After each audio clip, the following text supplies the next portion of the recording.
Hi everyone. Welcome to Daily Recaps. Today, I am going to explain an interesting drama film called The Mad Woman's Ball. Hope you like it. Enjoy the video and take care. The storyline of this movie is set at the end of 19th century. This is about a wealthy French family life. A beautiful woman named Eugenie, and her closest companion is her brother. Additionally, he is the only one who is aware of Eugenie's unique talent. She possesses the ability to communicate with the dead, feel their suffering, and share their thoughts with the living. When she interacts with them, she breathes heavily, trembles, and does things involuntarily. Until now, she has only had a few such experiences, but as Eugenie grows up, she is becoming more and more prone to manic episodes. One night, she is tucking her grandmother to sleep when the woman asks her if she went to a friend's funeral. Unlike how a normal person would reply, Eugenie claims that she had a lot of fun because there were many people. The grandmother is used to Eugenie's bizarre behavior, which she thinks is worrying, but doesn't say much about it. On her way back to her room, Eugenie hears whispers coming from the hallways. Upon checking, she finds her brother making out with a man.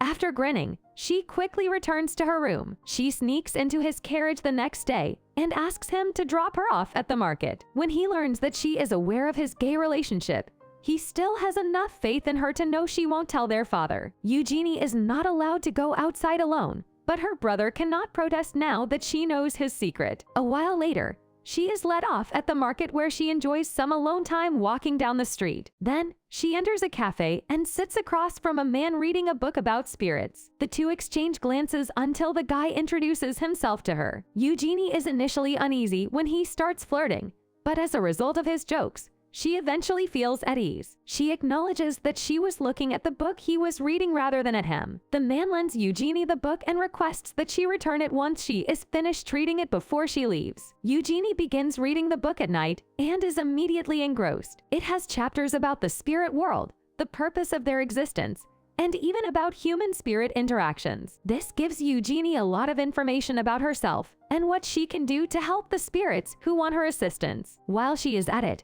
her brother cuddles with her, and the two talk about their love lives. In the following scene, the siblings and their family go on an outing with another wealthy family. The daughter of the other family is single, so the adults want her to take an interest in Eugenie's brother. Although he is not interested in her, he pretends to like her to not seem suspicious. Eugenie sees her brother struggling and interrupts the two.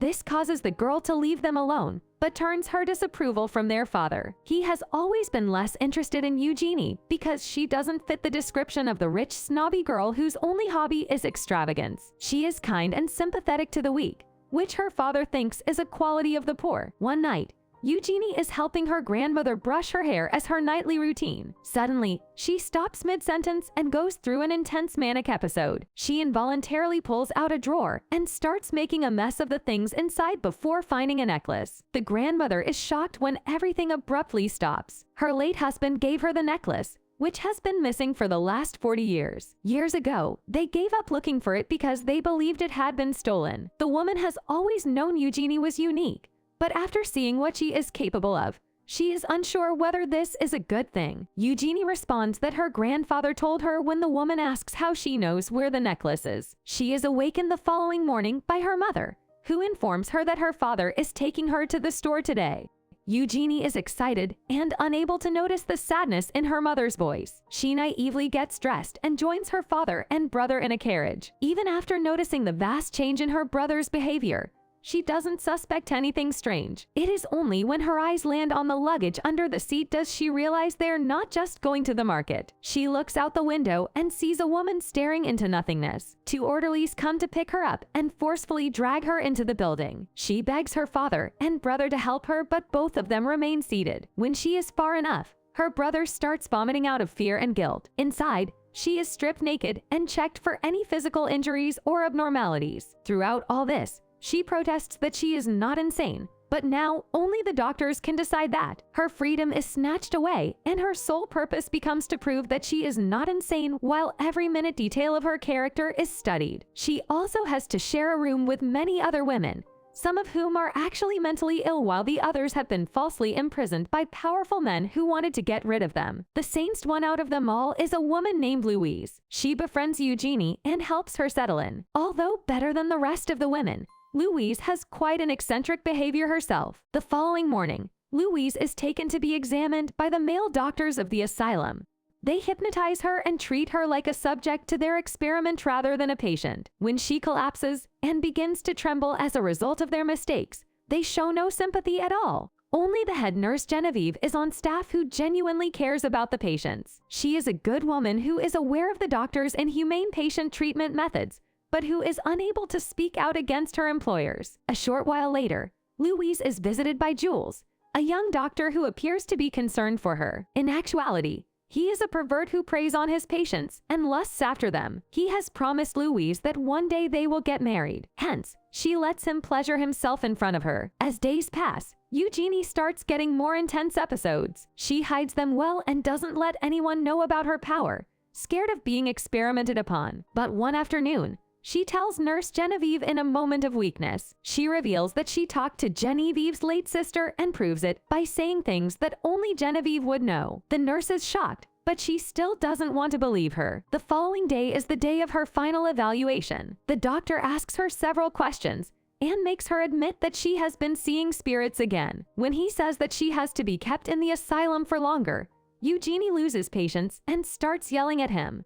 She makes a huge mistake by doing so because the doctor declares that she has hysteria. In the asylum, anyone with hysteria has to go through hydrotherapy. It is a process where patients are laid in a box full of ice for hours until their body goes numb, and they do not feel pain anymore. Many women have died because of this practice, but the doctors believe it is the best way to make women less loud. Eugenie protests and refuses to oblige, but the orderlies throw her into the box and restrain her inside. She trembles and begs for a while, but eventually gives up and accepts her fate. Genevieve notices a presence behind her as she is returning home in the evening. Eugenie's brother, it turns out, is the one who is concerned about her and wants to know how she is doing. Genevieve makes the decision to uphold her patient's privacy and adhere to her professional obligations as a nurse. He hands her the book about spirits that Eugenie was reading before being taken to the asylum before departing. Genevieve is supposed to give the book to Eugenie. However, she cannot help but read it herself first. She completes it in an entire night and is disturbed by its content. Although Genevieve is a true believer in science,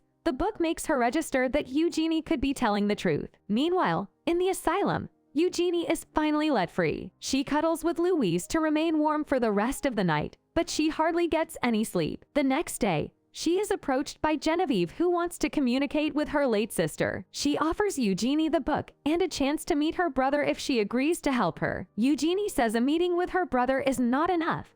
She wants complete freedom from this place. It is next to impossible, but Genevieve promises to do what she can. In the following scene, the two are alone together in a room. Eugenie is trying to form a connection with Genevieve's sister, but is unsuccessful. As Genevieve starts questioning her powers, something takes over Eugenie. She starts trembling and says that something bad has happened to Genevieve's father. Not wanting to take the risk, the nurse runs to her home and finds a bloodied napkin on the dining table. Fortunately, she intervenes just in time to save her father from passing out. The following month also goes by in the asylum in a similar way. Eugenie regularly has her ovaries checked, freezes in a nice bath, and observes the doctors abusing the girls. She witnesses one afternoon how the medical staff made a patient hysterical due to a medication overdose. They make light of her predicament instead of feeling regret for being the cause of it. Their casualness infuriates Eugenie. She calls them out for using women to fulfill their sexual desires and their absurd medical theories. When she doesn't stop cursing at them,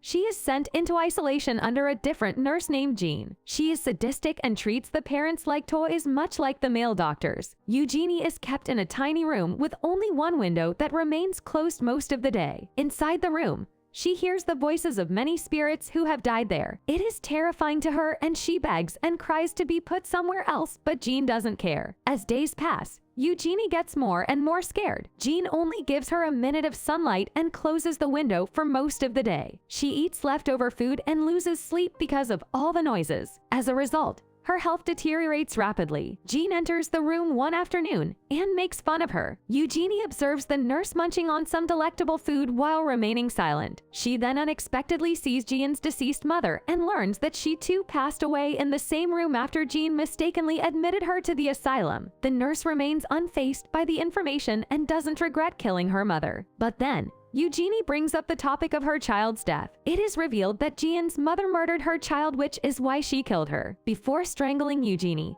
Jean briefly breaks down in tears. Eugenie is left shaken after she commands her to refrain from mentioning her child's name. When a girl bumps into Jean as she is walking down the hallway, the girl steals the keys to the isolation rooms. She gives it to Genevieve and admits that she was the one who thought of stealing them. Later, she goes to Eugenie and talks to her through the door. Eugenie has communicated with Genevieve's sister once again. She transfers their messages to each other and gives them closure. Genevieve is so thankful that she decides to help Eugenie. Later that day, she tells the head doctor that Eugenie has improved exponentially since she was moved into isolation. Although suspicious, he allows her to join the calming ward again. After coming out of the dark room, Eugenie meets Louise, who is now bound to a wheelchair because of all the malpractice she was forced to go through. Then comes the day of the annual ball in the asylum. It is the one day in the year when the women get to dress up, dance, and enjoy life as if they are normal. Eugenie's brother also gets an invitation and joins the party. The siblings see each other after almost a year, but have to act like they don't know each other. In another room,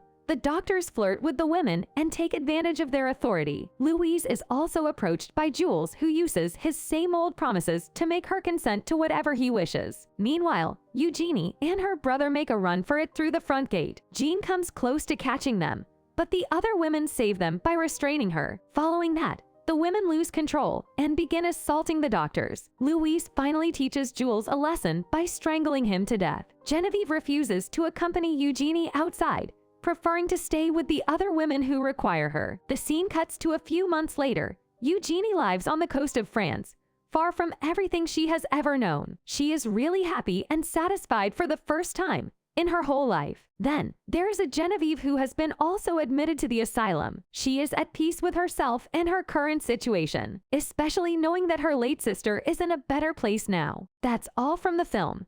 Thanks for watching. If you really want more interesting videos like this, then hit like and subscribe to support the daily recaps. See you again. Take care.